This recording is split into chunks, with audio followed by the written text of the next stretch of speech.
నమస్తే. ఈ ఫ్యామిలీ డిస్ప్యూట్స్లో ఇంకొక ముఖ్యమైన విషయం విల్లు. అంటే తరచుగా దీన్ని విల్లు, తెలుగులో అయితే వీలునామా అంటూ ఉంటాం. అసలు ఈ విల్లు ఏంటి, దీని పూర్వాపరాలు, ఇది ఎలా వర్కౌట్ అవుతుంది, దీని అవసరం ఏంటి, అంటే what is the legal sanctity of the will అనేది మనం తెలుసుకుందాం.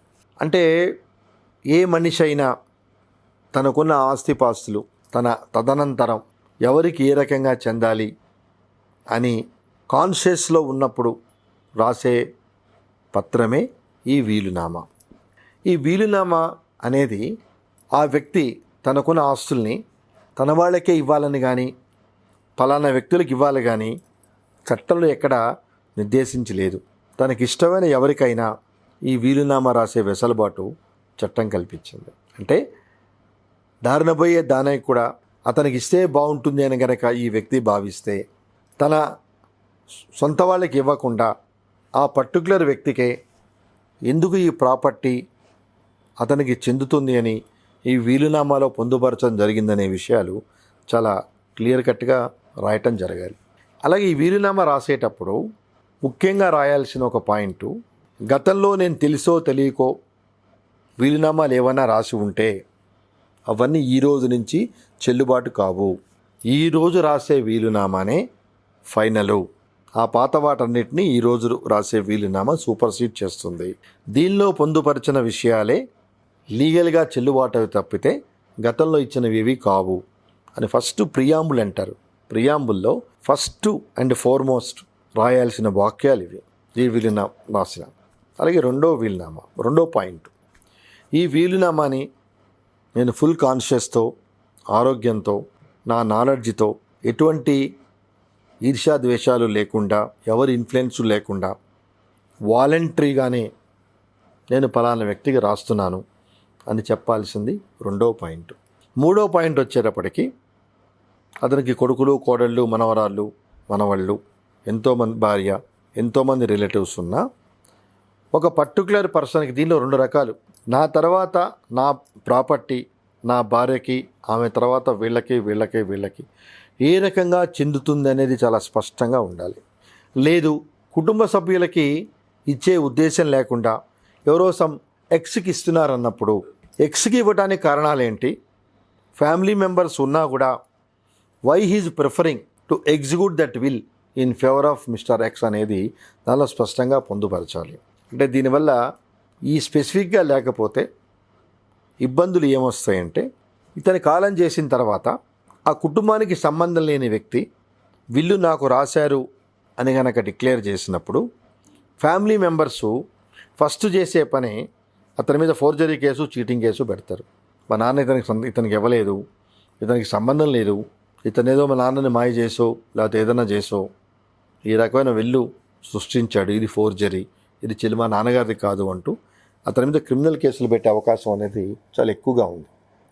కాబట్టి స్పెసిఫిక్గా ఎగ్జిక్యూటెంట్ ఆఫ్ ద విల్, అది లాస్ట్ విల్ అని, గతంలో ఎటువంటి విల్లు రాసినా అవి చెల్లుబాటు కావని, ఇదే ఫుల్ అండ్ ఫైనల్ అని, with very good condition by all means he's executing that will అని కంపల్సరీగా దానిలో తెలియచేయాల్సిన స్టాచ్యుటరీ వర్డ్స్. అలాగే తర్వాత పాయింట్, తనకున్న ఆస్తులు ఎవరికి ఏ రకంగా అపోర్షన్మెంట్ చేయటం జరుగుతుంది, అలాగే తన ఆస్తికి వాళ్ళు ఎప్పటి నుంచి హక్కుదారులు అవుతారు, వాళ్ళు ఓన్లీ హక్కుదారులేనా, లేదో ఆ ప్రాపర్టీ మీద వచ్చే అవెన్యూస్ అనుభవించే వాళ్ళేనా, లేదంటే ఆ ప్రాపర్టీసు భవిష్యత్తులో వాళ్ళు అమ్ముకోవడానికి వెసులుబాటు ఉందా, ఇట్లాంటి విషయాలన్నీ కంపల్సరిగా ఆ విల్లులో రాయాలి. In the absence of this specific conditions further it is very difficult to the will holders to execute or to implement that particular will. అలాగే ఇంకో ఇంపార్టెంట్, దీన్ని రాసేటప్పుడు కంపల్సరిగా ఇద్దరు సాక్షుల్ని పెట్టుకొని ఆ ఇద్దరు సాక్షులు వీలైనంత వరకు కుటుంబ సభ్యులకి తెలిసేవారుగా ఉండి వాళ్ళ సమక్షంలో ఈ విల్లుని ఎగ్జిక్యూట్ చేస్తున్నామని చెప్పి దానిలో విషయాలు పొందుపరుస్తూ, ఆ విల్లు యూజువల్గా ఆయన తదనంతరమే అమల్లోకి అవుతుంది. సో ఆయన పోయిన కాలం చేసిన తర్వాత ఈ విల్లు ఇంప్లిమెంటేషన్లోకి వస్తుందని తెలియచేస్తూ వీలైనంత వరకు ఈ ఒరిజినల్ కాపీని ఆ సాక్షుల దగ్గర పెట్టి, నేను పోయిన తర్వాత దీన్ని మీరు అమల్లోకి తెచ్చే ప్రయత్నాలు చేయండి అని చెప్పడం ఒక పద్ధతి అయితే, ఉత్తరోత్తర గొడవలు ఏవీ రాకుండా కుటుంబ సభ్యుల మధ్య వాళ్ళందరినీ పిలిచి నేను ఇలా విల్లు రాస్తున్నాను, ఈ రకంగా ఎవరెవరికి ఏమేమి చెందాలో రాశాను, కాబట్టి నా తర్వాత ఈ రకంగా మీరు దీన్ని పరిగణలో తీసుకోండి అని చెప్పటం అనేది ముఖ్య విషయం. కానీ కొన్ని సందర్భాల్లో ఇక్కడ ఒక ఇబ్బంది ఉంది. ఆయన బతికున్నప్పుడే విల్లు గురించి కనుక అనౌన్స్మెంట్ చేస్తే ఫ్యామిలీ గొడవలు జరిగే అవకాశాలు చాలా ఎక్కువ ఉన్నాయి. ఒక్కోసారి ఆ గొడవలు ఆయన ఉనికికే ప్రమాదాన్ని కల్పించవచ్చు. బాగా గమనించుకోండి. విల్లుకు సంబంధించిన విషయాలు బహిర్గతం చేస్తే there or every possibility of disputes among the family members before his death. మరి ఎలా చేయాలి? అందుకే ఫ్యామిలీ మెంబర్స్కి కనుక విల్లు రాస్తే ఇబ్బందే లేదు. రేపటి రోజు they are taking steps to implement after his death. అలా ఫ్యామిలీ మెంబర్స్కు రాయకుండా థర్డ్ పార్టీకి ఎవరైనా రాసినప్పుడు the executant of the will should ensure that elderly people are the witnesses to counsel them after his death with regard to the implementation of the will. కాలం చేసిన తర్వాత ఎన్నో సందర్భాల్లో టు క్రియేట్ ఎ లిటిగేషన్, అది తెలిసినా కూడా వాళ్ళ తండ్రి గారో తాతగారో చేశారని చెప్పి టు క్రియేట్ లిటిగేషన్, దాన్ని కోర్టులో ఛాలెంజ్ చేసే సందర్భాలు కూడా చాలా ఎక్కువగా ఉంటాయి. ఈ విల్లు మాది కాదు, ఇది మా నాన్నగారు మా తాతగారు రాయలేదు అని చెప్పే సందర్భాలు కూడా చాలా ఎక్కువ ఉంటాయి. సో ఆ సందర్భాల్లో ప్రూవ్ చేసుకోవాల్సిన వాళ్ళకి వెసులుబాటు గతంలో ఏవైనా సంతకాలు ఉంటే దాన్ని అడ్మిటెడ్ సిగ్నేచర్స్ అంటారు.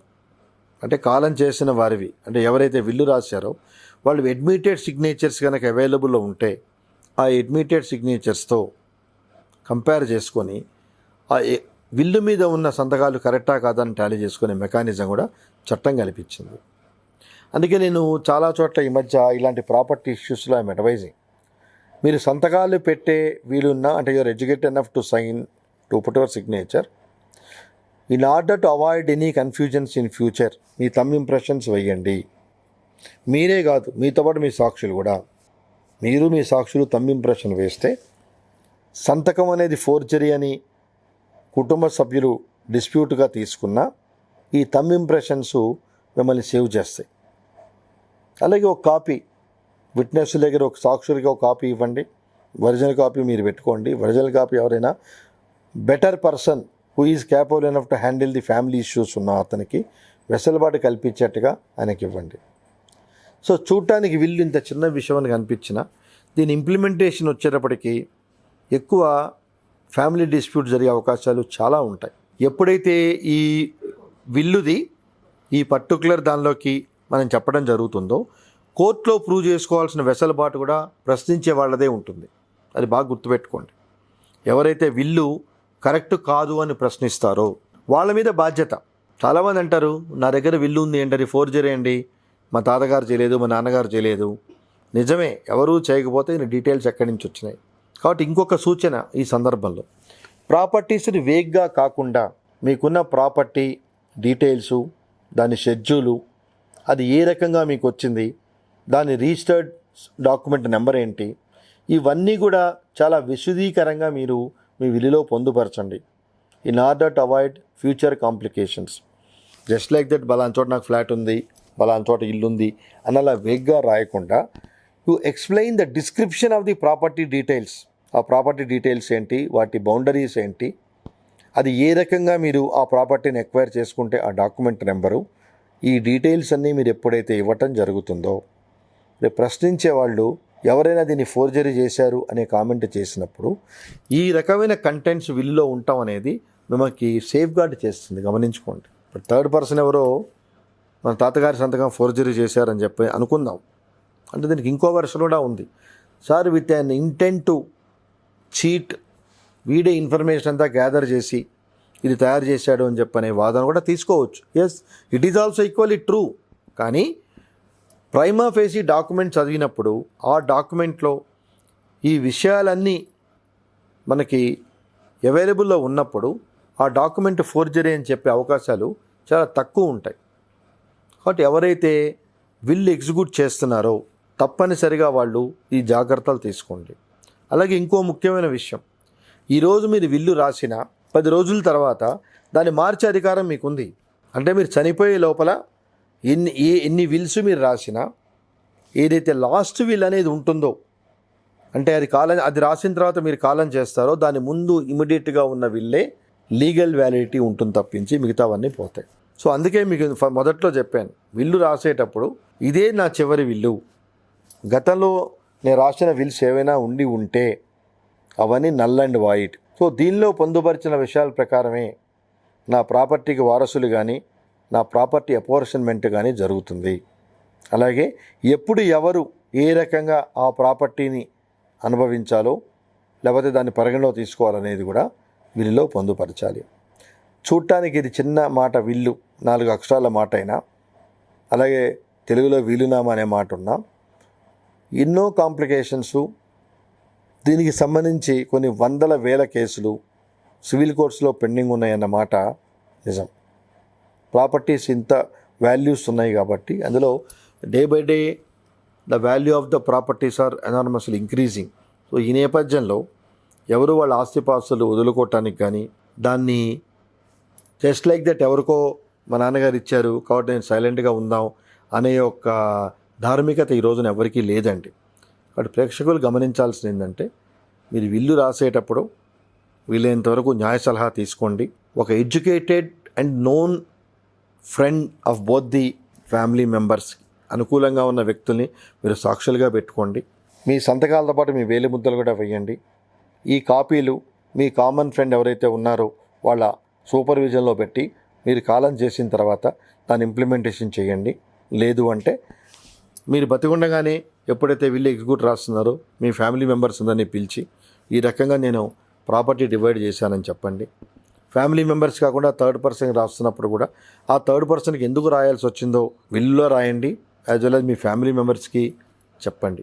అంటే మీరు కాలం చేసిన తర్వాత మీ ప్రాపర్టీ గురించి వాళ్ళు కాంప్లికేషన్స్ తెచ్చుకోకుండా, లీగల్ ప్రాబ్లమ్స్ ఎదుర్కోకుండా మీరున్నప్పుడే దాన్ని తగిన మెకానిజం చేసి మీరు కష్టపడి సంపాదించిన ప్రాపర్టీ మీ కుటుంబ సభ్యులకు కానీ లేకపోతే మీరు ఎవరికైతే రాస్తారో వాళ్ళు కానీ దాన్ని ఎంజాయ్ చేసేట్టుగా, దానివల్ల వాళ్ళు తగిన లాభం పొందేట్టుగా ఉండండి తప్పితే లిటిగేషన్లో ప్రాబ్లం మీరు పెట్టి మీరు చనిపోయిన తర్వాత కూడా జీవితాంతం మిమ్మల్ని తిట్టుకునే పరిస్థితి తెచ్చుకోవద్దని చెప్పని నేను కోరుకుంటున్నాను. నమస్తే.